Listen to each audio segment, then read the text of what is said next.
for several days ago, Kia 1.5 petrol, just a normal petrol engine, manual, Xceed, 3 months old car.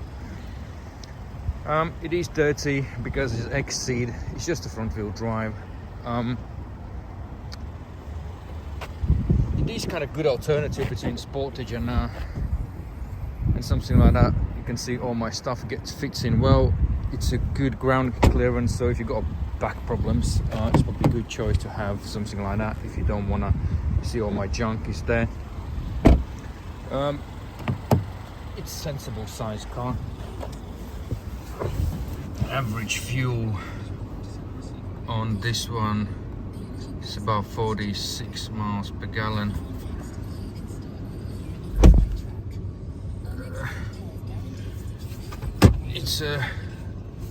It has decent infotainment system, obviously with Apple and CarPlay touchscreen. Obviously they make it everything still a bit conventional,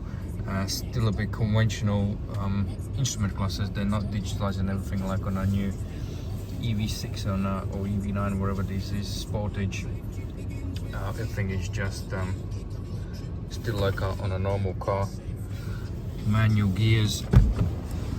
It does drive and perform in a good manner, you know, even with these 18-inch wheels on it, you know.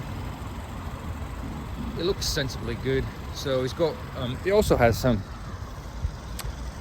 heated steering wheel and heated seats, which my Sportage doesn't have, which is kind of a bit annoying. I can't really understand it, how they split these models and why they are overcomplicated and doesn't have everything as a same sort of standard on a sort of specs, you know, where this is not super high spec with the manual, you know.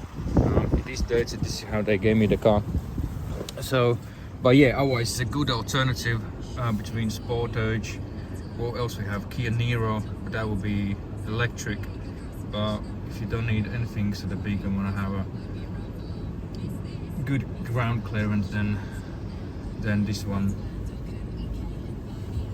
would be for you, because I quite actually like it.